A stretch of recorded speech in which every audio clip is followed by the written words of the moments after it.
Pozdravljeni v podkastu Portal v vesolje. Podkastu za vse, ki vesolje namesto z očmi raje raziskujete z ušesi. Pozdravljeni. Zakorakali smo v drugo sezono podkasta Portal v vesolje. Za nami je pestro astronomsko poletje s številnimi zanimivimi zgodbami, povezanimi z odkrivanjem vesolja. Nekaj jih bomo na kratko predstavili tudi v tokratnem podkastu. Začeli pa bomo z gostjo. Profesorica Andreja Gomboc nam bo opisala nedavno raziskavo, v kateri je sodelovala in s katero so astronomi naredili velik korak k razumevanju posebnega pojava v vesolju, hitrih rentgenskih tranzientov. Gremo.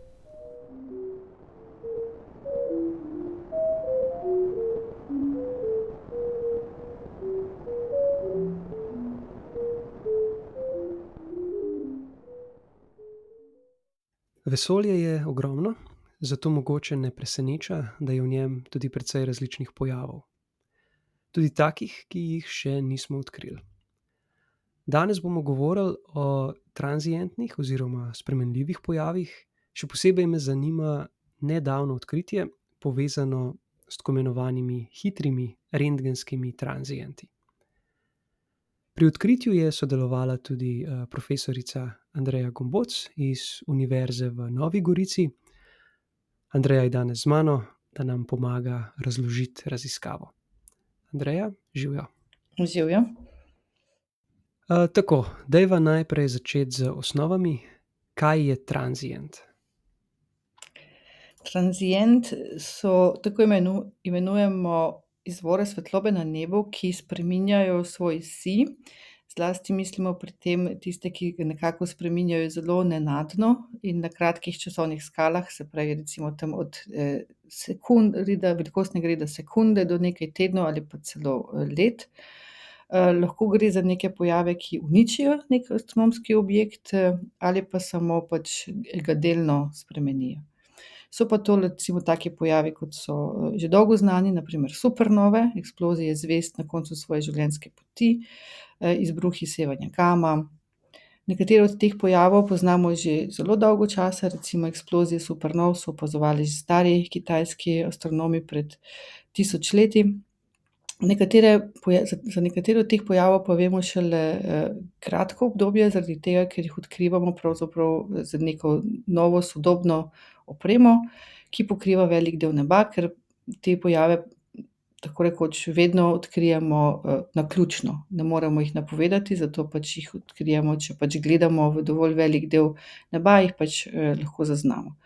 Med temi so recimo tudi takimi, ki jih bolj nedavno poznamo, so recimo raztrganje zvezd v bližini masivnih črnih lukenj ali pa recimo hitri radijski blišči in pa kilonove, ki pa nastanejo recimo, ko se dve nevtronski zvezdi zlijeta v črno luknjo ali pa večjo nevtronsko zvezdo in potem dobimo tudi en tak vir svetlobe v vidni svetlobi, podobno kot supernova, ampak nekoliko manj svetel.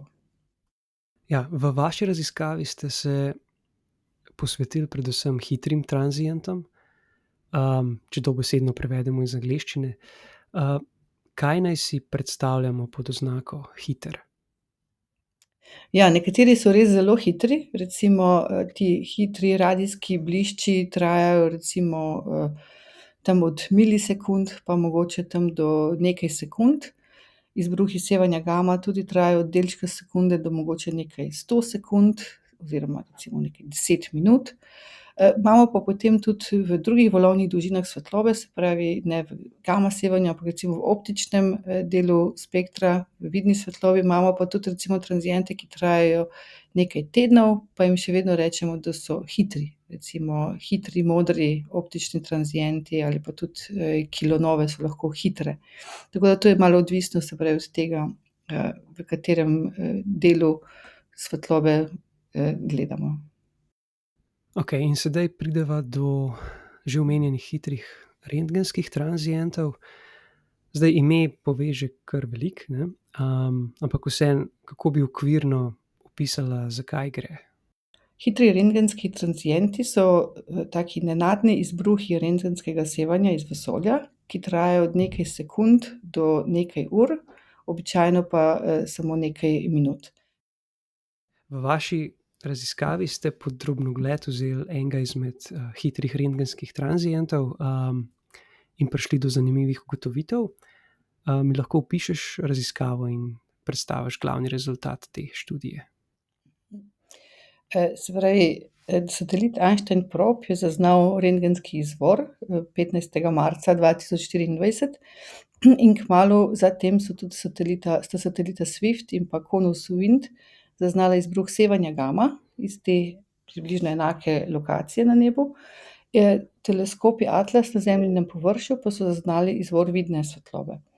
In to, da smo vedeli točno lokacijo, zelo natančno smo poznali lokacijo rentgenskega izvora na nebu, smo lahko potem povezali, to je omogočilo, da smo povezali tudi opazovanje, se pravi, s satelitom Swift in pa teleskopi na površju Zemlje, in tudi, da smo potem to lokacijo na nebu opazovali tudi z instrumenti, ki imajo majhno zorno polje, to sta in sicer z teleskopom, zelo velik teleskop, Very Large Telescope na observatoriju Paranal v Čilu in pa teleskopom Gran Telescopio Canarias na kanarskem otoku La Palma.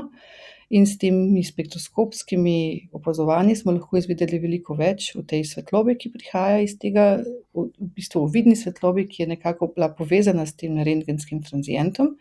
In smo ugotovili, med drugim smo ugotovili, da se je ta eksplozija zgodila, ko je bilo vesolje veliko mlajše, kot je danes, in da je ta svetloba potovala do nas kar 12,5 milijard let.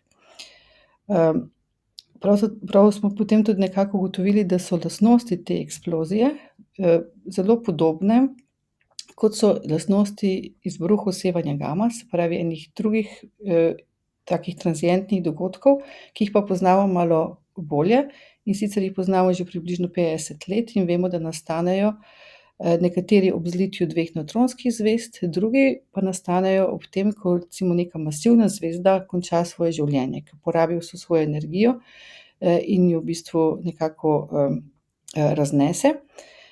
In ta hitri rentgenski tranzient je bil zelo podoben, kot bi bil en izbruh sevanja gama, če bi ga dali na zelo veliko razdaljo od nas. Tako da smo potem lahko nekako prišli do zaključka, da so morda vsaj nekateri od teh hitrih rentgenskih tranzientov pravzaprav izbruhi sevanja gama in da so povezani oziroma nam signalizirajo nekako smrt nekih zelo oddaljenih zvezd, ki so obstajale, ko je bilo naše vesolje še zelo mlado. Ja, povezava med izbruhi sevanja gama in rentgenskimi tranzienti je vsekakor zelo zanimiva. V preteklosti se je že večkrat pokazalo, da so marsikateri na prvi pogled različni pojavi pravzaprav različni obrazi enega in istega pojava. Mojo pozornost je vzbudila tudi omemba satelita Einstein Probe. Do sedaj je bilo to precej neznano ime v astronomskih raziskavah, vsaj meni. Za kakšen observatorij gre? Einstein Probe je vesoljski teleskop v tirnici okoli Zemlje, je od januarja leta 2024 in to je teleskop namenjen detekciji rentgenskega sevanja iz vesolja, ki pač ne pride do Zemljinega površja, zato moramo imeti teleskop oziroma detektorje nad Zemljinim ozračjem. To je projekt, ki so ga razvili Kitajska akademija znanosti, Evropska vesoljska agencija in Inštitut za izvenzemeljsko fiziko Max Planck, se pravi nemški, in je namenjen prav odkrivanju teh visokoenergijskih tranzientnih in spremenljivih izvorov v vesolju. Teleskop Einstein Probe zaznava te visokoenergijske tranziente in spremenljive izvore v vesolju in potem pošlje sporočilo o tem na Zemljo. Ta prvi del sporočila, tako imenovani Target of Opportunity, je javno dostopen in pač zato, da potem lahko čim bolje spremljamo te pojave tudi s teleskopi na površju Zemlje ali pa z drugimi sateliti. Drugi del podatkov je pa recimo vse nekaj časa ni javen, ampak reče se temu, da je pač ima proprietary period, se pravi, ima recimo ti target opportunity podatki imajo 6 mesecev obdobje, ko jih lahko analizirajo samo tisti, ki so vključeni v to kolaboracijo, ki so sodelovali pri razvoju tega satelita, in šele po 6 mesecih postanejo dostopni vsem. Pri tem se spomnim na še en zanimiv projekt, pri katerem sodeluješ ti, Andreja, in seveda Univerza v Novi Gorici. Gre za projekt Tezeus, in ker bi Tezeus, če bo projekt zaživel, iskal pojave, ki so podobni hitrim rentgenskim tranzientom, se mi zdi zanimivo, da o njem mogoče nekaj malega slišimo. Torej, zakaj gre pri tem projektu? Ja, projekt Tezej je pravzaprav predlog misije, ki jo nekako predlagamo astronomi in astronomke iz Slovenije, Italije, Švice in drugih držav Evropski vesoljski agenciji, da bi ta projekt sprejela v pač izdelavo, da bi ta satelit naredila in poslala v vesolje. Govorimo recimo potem o letu, ko bi izstrelitvenem letu potencialno tam leta 2037 ali pa še kasneje. Ker pač toliko časa traja, da se take napredne znanstvene satelite naredi. Namenjen je detekciji izbruhov sevanja gama in drugih tranzientov, ki se dogajajo na velikih razdaljah od Zemlje, ker so ti objekti potem nekako premaknjeni proti daljšim valovnim dolžinam, kot rečemo, zaradi širjenja vesolja, se pravi recimo izbruh sevanja gama, ki se zgodi zelo daleč, bo videti z našimi instrumenti, kot da oddaja večino energije v rentgenski svetlobi, ne pa v gama svetlobi. In zato, zakaj se usmerja ravno na te zelo oddaljene tranziente Tezej? Zato, ker nas pravzaprav zanimajo zgodnje vesolje, se pravi, dlje ko vesolje gledamo, bolj daleč v preteklost vidimo, mlajše vesolje pravzaprav vidimo. In zato bi radi prišli do res tistih, vemo, da so obstajale prve zvezde v vesolju, tiste, ki so nastale pravzaprav takoj po tistem oziroma mogoče tam 400-500 milijonov let po nastanku vesolja. In nas zanima, kako so te zvezde končale svoje življenje. Predvidevamo, da so končale v nekih, vsaj en del, da jih je končal v nekih silovitih eksplozijah, podobnim tem izbruhom sevanja gama, kot jih vidimo danes v teh nekoliko kasnejših generacijah zvezd.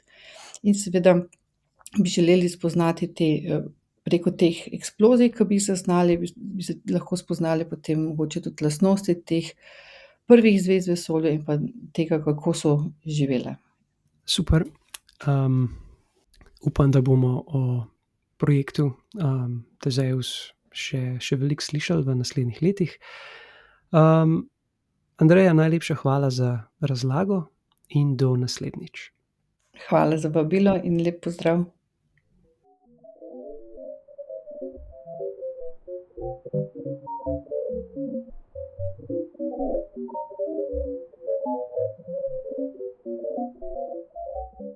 Raziskava, o kateri sva govorila z Andrejo, pokaže moč bazičnih raziskav.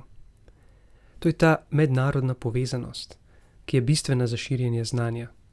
V tej raziskavi so bili uporabljeni podatki, pridobljeni s številnimi observatoriji, recimo satelit Einstein Probe, detektorji sevanja gama, zelo velik teleskop v Čilu. Gre torej za sodelovanje znanstvenikov različnih držav, tudi takih, katerih politični vrhovi se ne marajo precej. Bilo bi fajn, če bi se nekaj tega povezovalnega duha preneslo tudi na politične vrhove. Le tako bomo lahko rešili velike probleme, kot so na primer podnebne spremembe. Ampak vrnimo se k vesolju. Na začetku epizode sem vam obljubil še nekaj vesoljskih novic, ki so nas dosegle med poletjem. O teh si lahko sicer preberete na našem portalu, ampak vseeno sem izmed njih nekaj izbral in jih bom sedaj tukaj na kratko povzel.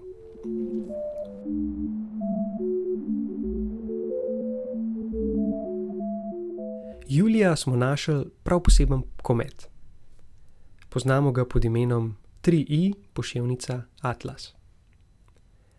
Gre za komet, ki je v naše osončje zašel iz medzvezdnega prostora. Ta komet je bil torej v preteklosti del nekega drugega osončja. Gre šele za tretjega medzvezdnega obiskovalca, ki so ga astronomi odkrili. In je prvi pravi medzvezdni komet. Ostala dva medzvezdna obiskovalca sta bila asteroid. Eden je bil asteroid, drugi pa nekakšen hibrid asteroida in kometa. Komet se od prejšnjih obiskovalcev kar precej razlikuje, najprej po orbiti, njegova orbita ima zelo veliko ekscentričnost, je tudi večji od ostalih dveh, velikost jedra je ocenjena na nekaj kilometrov. Vsekakor gre za izjemen vesoljski objekt, trenutno ga opazuje in študira več raziskovalnih skupin po svetu in o tem kometu bomo na portalu še pisali in govorili.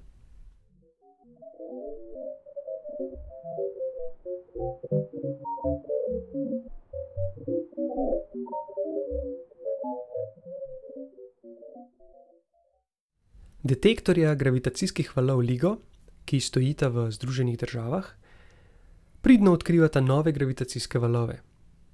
Večina detektiranih valov je posledica trkov med črnimi luknjami.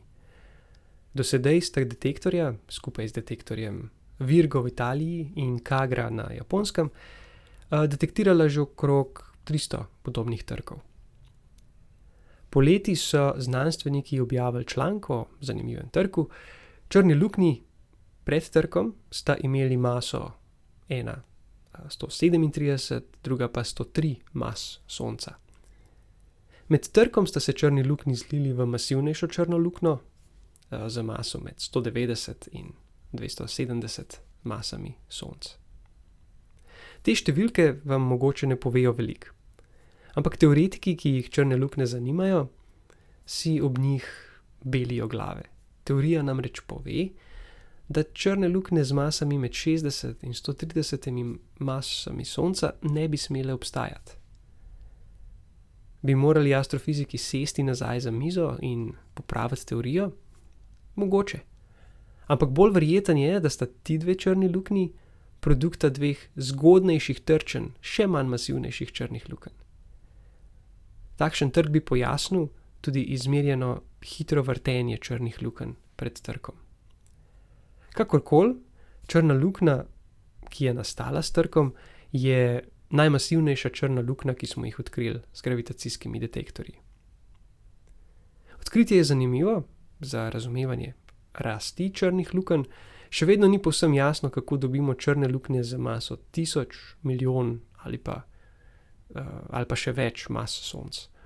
Ena izmed možnosti je, da črne luknje rastejo hierarhično, torej da črne luknje manjših mas z zlivanjem postajajo vedno masivnejše. In to odkritje črne luknje z 200-krat večjo maso od Sonca, ki je nedvomno nastala z zlivanjem, je pokazalo, da načeloma ta scenarij ni povsem za lase privlečen.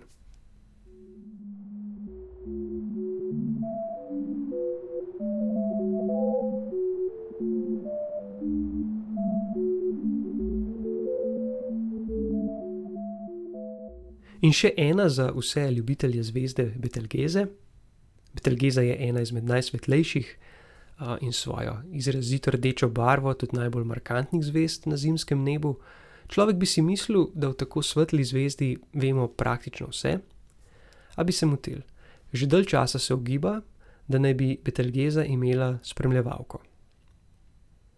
V zadnjih 50 letih so tako različni astronomi večkrat določene opažene lastnosti zvezde povezali z obstojem spremljevalne zvezde. Ampak nobena izmed teh napovedi ni preživela kasnejših, podrobnejših raziskav. Nekaj več upanja sta leta 2024 dvignili dve raziskavi, ki sta napovedali, da bi morebitna spremljevalka morala imeti približno maso Sonca. Ampak, ja, napovedati obstoj takšne zvezde je eno, opaziti jo je pa drugo. Nedavno je skupina ameriških astronomov z objavljenim člankom oznanila, da je vendarle slikala napovedano spremljevalko. Odkritje bi bilo fantastično, če ne bi bilo nekaj grenkega priokusa. Zaenkrat imajo raziskovalci le eno sliko spremljevalke. Za pravo detekcijo bi morali imeti več slik ob različnih časih, ki bi pokazale premikanje spremljevalke in omogočilo izračun njene orbite. Še bolj poveden je pa podatek, da je spremljevalka izredno temna, zato prejetega signala od te zvezde zelo malo.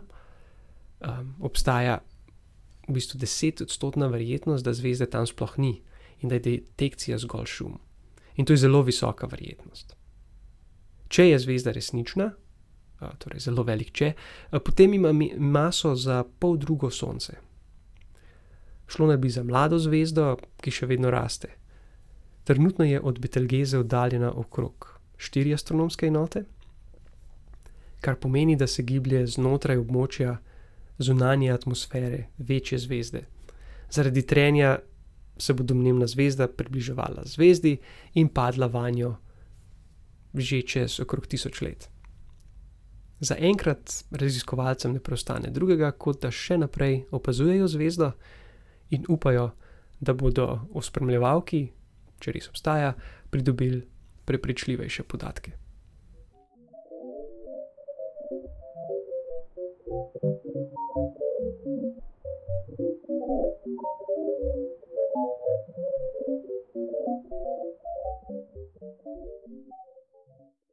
Tako, s tem sem zaključil prvo epizodo nove sezone podcasta Portal v vesolje. Dolžan sem še en popravek.